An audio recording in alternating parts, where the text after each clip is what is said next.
Assalamualaikum warahmatullahi wabarakatuh. Saya Nanda Fatesi.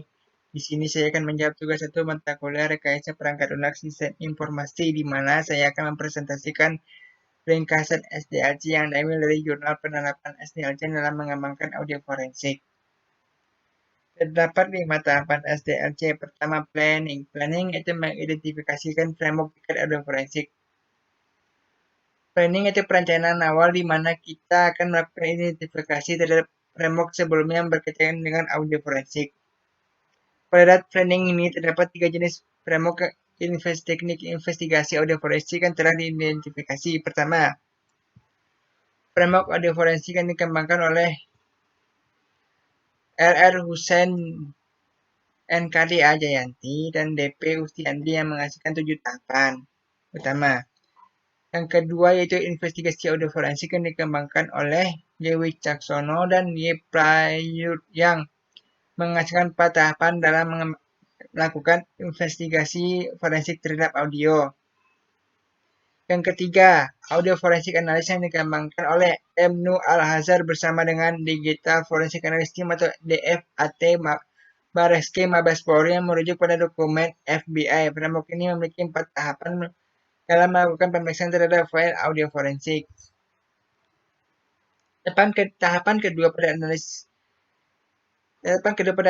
SDLC adalah analis, yaitu mengidentifikasikan tahapan-tahapan pada framework sebelumnya. Jadi kita akan melakukan analisis terhadap tahapan-tahapan framework yang akan dikembangkan. Tahapan ketiga itu desain. Pada tahapan ini terbagi menjadi dua, yaitu proses eliminasi dan proses penambahan tahapan baru. Proses eliminasi yaitu proses mengeliminasi tahapan-tahapan framework sebelumnya memiliki makna yang sama. Sedangkan penambahan tahapan yang baru itu agar framework dapat mendukung penambahan tahapan baru berguna agar framework dapat mendukung investigasi audio forensik. Tahapan ketiga yaitu implementasi. Pada tahapan ini adalah proses pengembangan framework dari hasil desain pada tahapan sebelumnya. Secara garis besar terdapat 6 tahapan pada implementasi ini.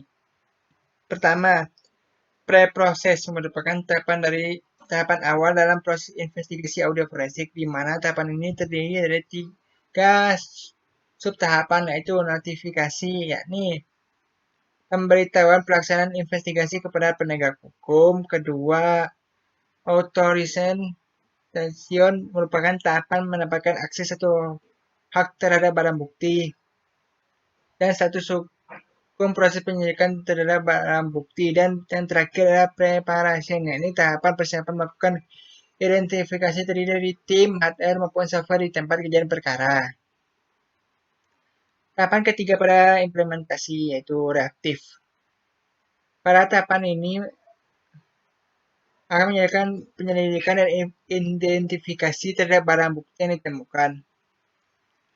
Tahapan ini dibagi menjadi 4 subtahapan. Pertama, akuisisi, merupakan proses akuisisi terhadap barang bukti digital, dalam hal ini audio recorder. Kedua, akuisisi ekstraksi, yaitu ekstraksi akuisisi, merupakan proses ekstraksi barang bukti digital yang didapatkan agar dapat dianalisa lebih lanjut.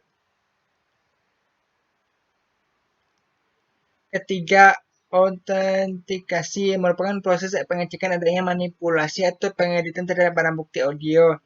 Yang terakhir adalah enchantment, merupakan proses perbaikan audio jika terdapat noise tinggi pada rekaman dan analisis. Tahapan keempat implementasi yaitu tahapan decoding. Pada tahapan ini terdiri dari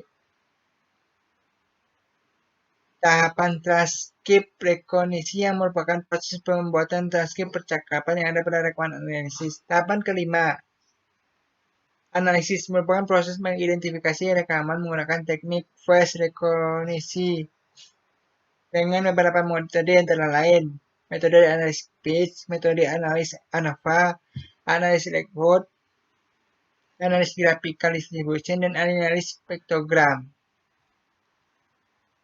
Tahapan keenam yang pada tahapan implementasi yaitu presentasi.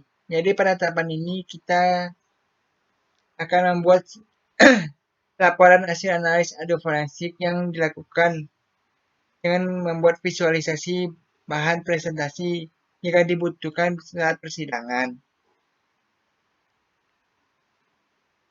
Tahapan terakhir pada pembuatan SDLC itu maintenance, merupakan proses pemeliharaan framework selama penggunaan.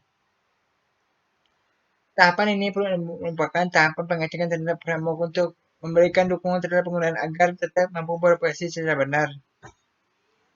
Demikianlah presentasi saya untuk mata kuliah KS Perangkat Lunak Sistem Informasi. Lebih dan kurangnya mohon maaf. Assalamualaikum warahmatullahi wabarakatuh.